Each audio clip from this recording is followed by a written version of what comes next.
Welcome to HydroMaster's CDS xDrive service training video series, part 2.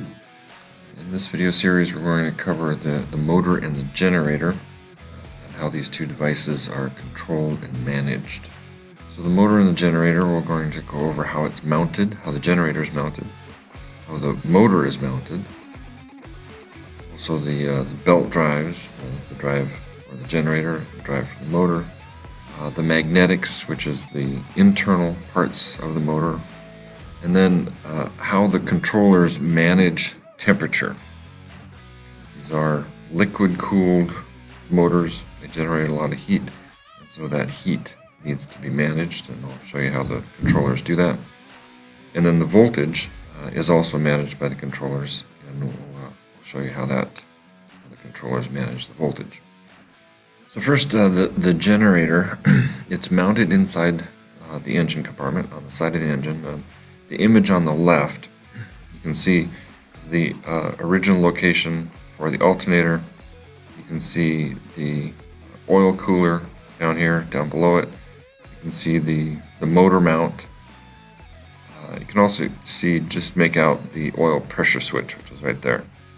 All of those are affected by generator being mounted in that location. So the images on the right are just this is the actual generator. The upper image, you can see that's how it's installed. This is what it looks like when it's installed.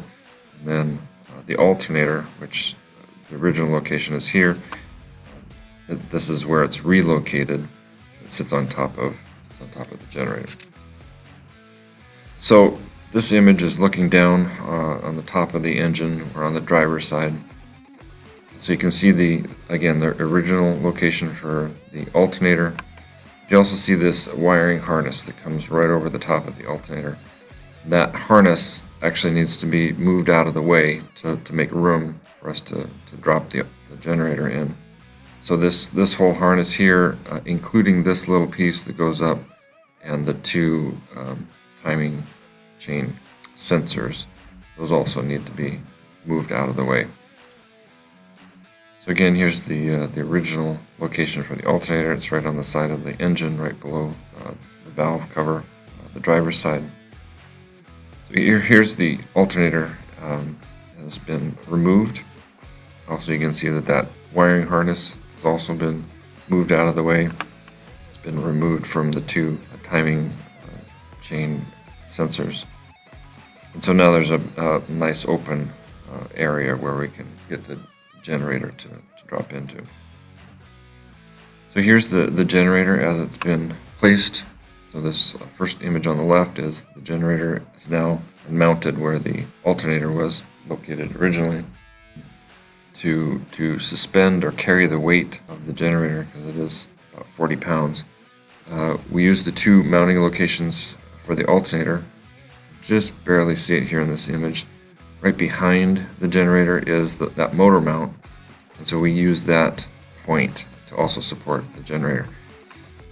So you can kind of see it in this image. This is looking straight down on it. But in this lower right image, though, you can see the support plate. So the support plate goes all the way around the back of the generator, like a big horseshoe, both sides of the generator, and then that one bolt right in the middle is what supports it. So then after that, the alternator is mounted on top of the generator. The two mounting locations have been reproduced. The two mounting locations that were on the engine are reproduced on the top of the generator. So there's no alignment, there's no adjustments. It's just bolted straight into place. So this is what the alternator looks like after it's been installed in the top of the generator. So just a little bit more about that support plate. So this is the motor mount. You can see the stud coming out of the top. There's a nut on this. So that nut, the original nut, has been removed. Here we've actually installed a coupling nut, so a fully threaded nut that's about 1.5 inches long over that stud. And then you go over all the way up to the upper right hand image. That's the support plate again. And on the 2017 through 2019 transits with a 3.7 liter engine, that plate can actually be installed just like this after the generator. It will slide in from the back and you can bolt it all together. Unfortunately, on the 2020 version, this lower image here, this isn't an image of the 2020, but this is the ABS unit, sits right next to the side of the generator. That's been moved just a little bit, so it actually comes out and sits over the top of these two outside fasteners. So we found that we actually have to install the support bracket onto the generator before it's dropped into position. So just a little change. The motor is mounted inside the console, mounted right on the side of the blower. The blower has 4 threaded holes right on the side of it.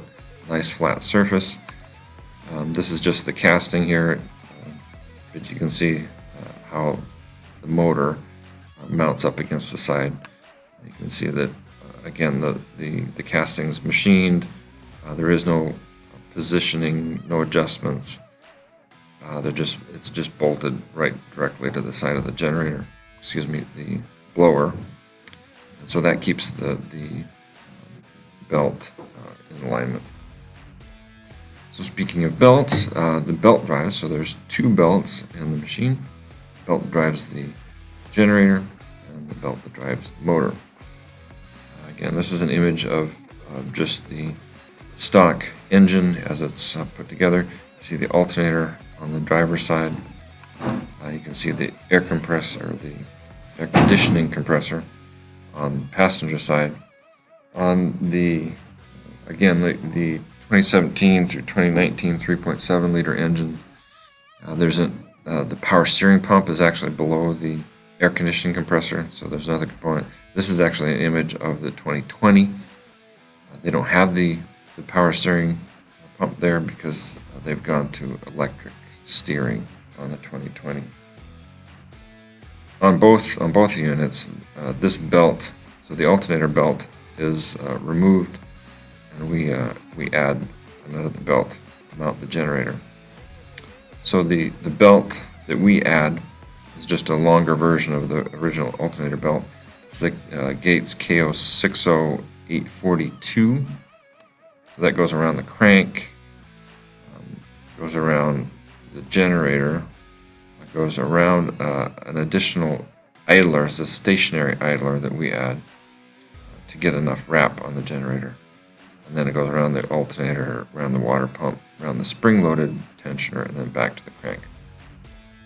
Now there is another belt available that will actually bypass the generator. So if something ever happens to the generator, since it's spinning all the time, you can't, if it fails, you can't actually drive if it's locked up. So there is another belt available that goes from the crank, bypasses both the generator and the idler, and goes right back to the alternator. It's not the original belt since we relocate the alternator, but it is a little bit longer one. But it has that same original alternator path, and that's the KO60672. So that belt is kind of good to have available just in case of emergencies. Motor, so the belt is inside the console. Again, just one single belt, serpentine belt. It's a KO60630. Drives the blower, goes from the motor, drives the blower, and then goes and around the water pump to a spring-loaded idler and then back. So again, no adjustments. It's all spring-loaded, no alignment that needs to be done. Belt, just like any other serpentine belt, needs to be watched for checking, glazing as it ages. One thing about this belt path inside the console, just to be aware of, you can actually put this same belt on. You can see in the image here, the belt goes around the left-hand side of the spring-loaded tensioner and down to the pump. You can actually put this belt on so that this side of the belt goes straight from the generator down to the water pump, and then comes up around the right side of the tensioner and then around the blower.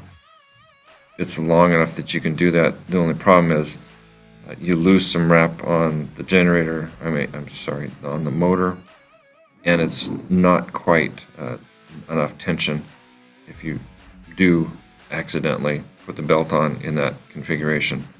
The belt might slip, you might get a little bit of noise out of it, and you won't have it as performance will not be what it should be. So this is the belt path that we need to have on the motor. So a little bit about permanent magnet alternating current motors. They're referred to as PMAC motors. Both the motor and the generator are three-phase. So you can see the three lugs up on the top of this is the stator. There are three-phase AC motors. These motors rely on magnetic fields generated by rare earth magnets and then electrically induced coils on this side. No brushes to wear out, so there's nothing to maintain. The motor consists of 6 poles in 3 phases. So each of these 3 phases has 6 poles. They're completely encapsulated.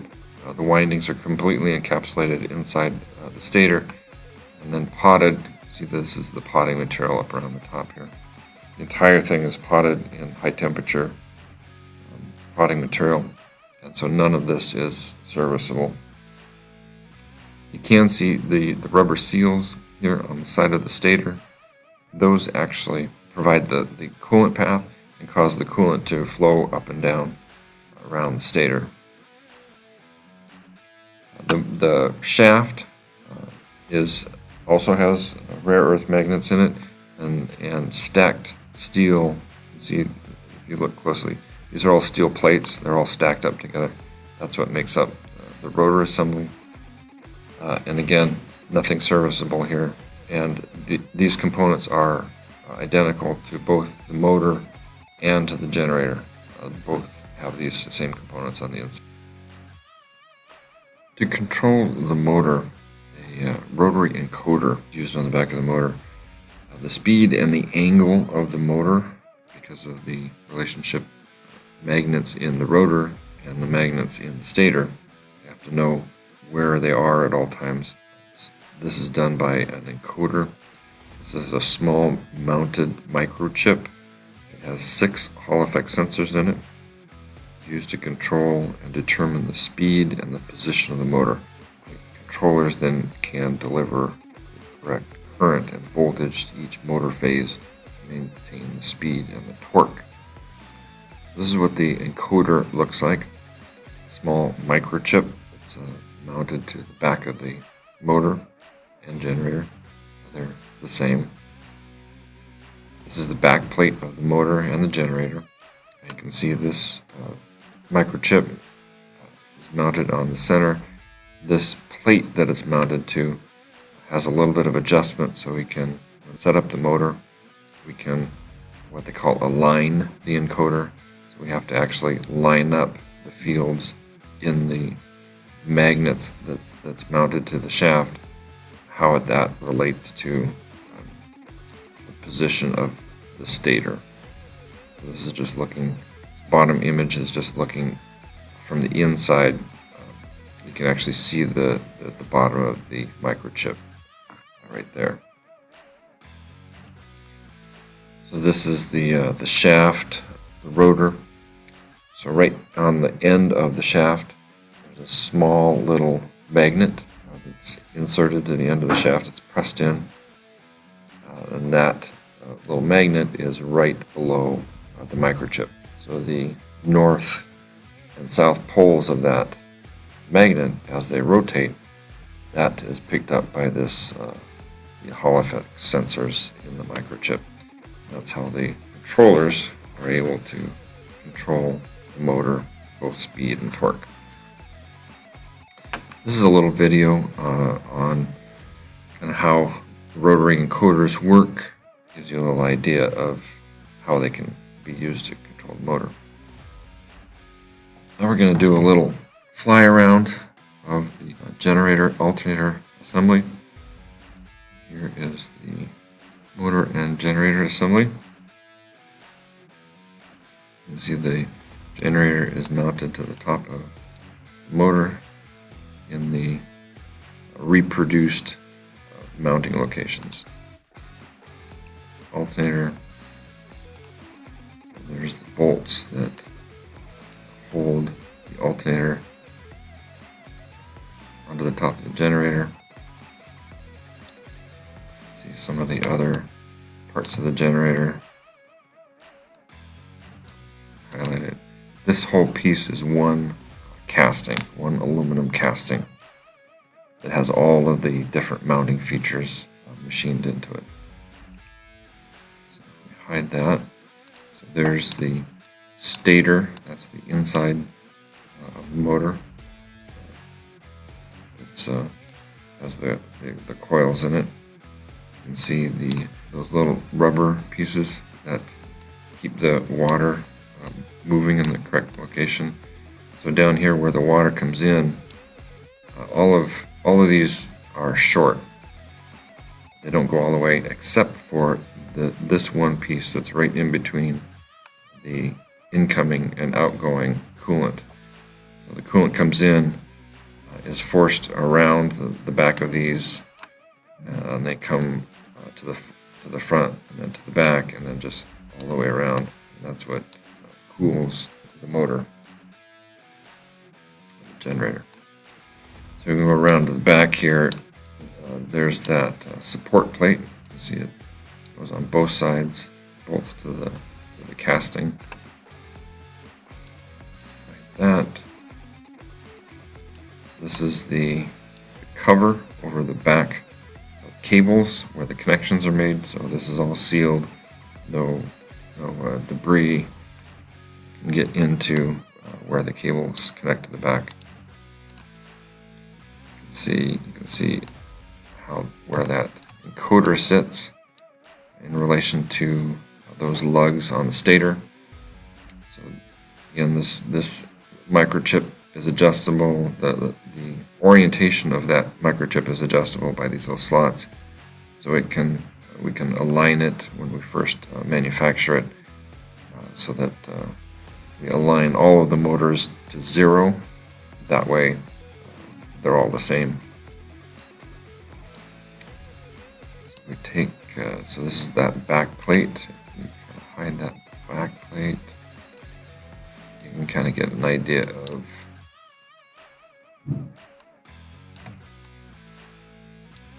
how that position of that encoder. There's the encoder. Right there is the magnet. So it's right down below the chip. So you can see that it's right. There's the magnet and there's the chip. So it sits right below the board. So there's also a couple other things. There's this seal that seals the inside water passage from the outside, and then there's an identical seal on the front. It does the same thing. Seals this water passage on the inside from the outside. Just a couple other things about the motor. You can see the bearings. There's two double bearing in the front, and then on the back there's a single bearing, and those are all pressed onto the shaft. You can see too there's a seal that keeps again debris from entering in where the shaft is, and then a spring that pushes the shaft to the back to keep the proper alignment. So that's just a few parts of the motor. Let's talk now a little bit about how the controllers manage the temperature of the motors. So both the motor and the generator are water cooled. However, in the xDrive, that water is the engine coolant. The motor and the generator can operate safely up to about 350 degrees Fahrenheit. So even when the engine coolant is at full temperature, which is around 215, you still have well over 100 degrees worth of cooling capacity in the coolant before we reach the maximum of the motors. So that's why we can use the engine coolant to cool the motors, because the motors run quite a bit hotter than the actual engine does. So since the heat inside the motors comes from the power that's being generated or the power that's being used, the only way that the controllers have to manage the temperature is to manage the power. And so when the controllers sense that the motor is getting up to near its maximum, it starts to go into what they call thermal cutback. So here, this box on the right is a kind of a table that the controller uses to start cutting the power back. So this is all in centigrade, but you can see kind of how the progression of here. At 145 degrees C, you're still at full power. You're at 0.99. This is percentage, so this is 99% full power. Go up another 5 degrees in temperature, then you lose about 5%. So you're at about 95% power. Go up another 5 degrees, you're down to 93%. Go up another 2 degrees, and you're at 90%, so you've lost about 10% of the power. Go up another 3 degrees, and you're at 88%. And then another 2 degrees, and then we really cut it back hard. You're only down to 50% power. So again, that's the only way that the controllers have to manage the temperature. And they will cut the power back, and if the temperature either stabilizes or starts to go down, if it goes down, the controllers will obviously put more power into it, and then it'll just kind of balance out wherever it needs to keep the temperature from going too high. Now, so that's the motor and the generator. The controllers themselves, so the electronics inside the controllers, they also have a limit to the temperature that they can withstand, and it's obviously much lower. It's 76 C. So this is the map or the table that shows the temperature for the controllers themselves. So if the controller gets up to 75, it starts to taper off. By the time you get to 80 C, you're down to 60% power. By 85, it will completely shut the controller down, because the electronics just can't withstand that much temperature. So here's kind of there's a graph of what it looks like when the motor or the generator go into what they call that thermal cutback. So this top line is the speed of the motor. So it's and these two are the temperatures, temperature of the motor, temperature of the generator. So they're both temperatures tend to rise about the same on the same path, because they're doing roughly the same amount of work, the generator and the motor. But as you see, when we start getting up, so one of them, the motor has gotten up to about 154 degrees right here. So this is the speed of the motor, and so now the controller senses that temperature and says, well, that's too much temperature, so I'm going to pull the power back. So what that results in is a loss in speed. So as this temperature continues to climb, you can see that the speed continues to go down as that power is being reduced. You get up to a certain point there, you see this curve is starting to flatten out. So the speed is starting to, this reduction in speed is starting to flatten out. And then the temperature stabilizes right here. And then you can see the controller has sensed that the temperature has stopped going up. So now it says, well, the temperature's under control. I can start putting a little bit more power back, and then the speed starts to come back up. So that's how the controllers manage the temperature of the motor. It's by changing the amount of power that it allows either to run the motor or to generate with. The controllers also manage the voltage. The voltage produced by the generator is managed by the generator controller that's mounted behind the dash. When the engine is turning at full speed, when the unit is on, the generator can reach about 72 volts. 72 volts is too much for us to use. It's actually almost too much for the controllers. So the controllers have to manage that voltage. One kind of note about that is when the controllers are first powered on, so when you first turn them on, it takes about 15 seconds for them to actually take control of that voltage. But during that time, you can see the voltage go up to about 62 volts, and that's normal. And then as it starts to take control, you can watch on the voltage gauge on the front of the machine, you can watch that voltage start to come back down. And so it comes back down to about 54 volts, and that's where the controllers are set to control or manage the voltage. If something ever happens so that the motor stops turning while the generator is turning at full speed, then the controllers don't have any way to manage the voltage.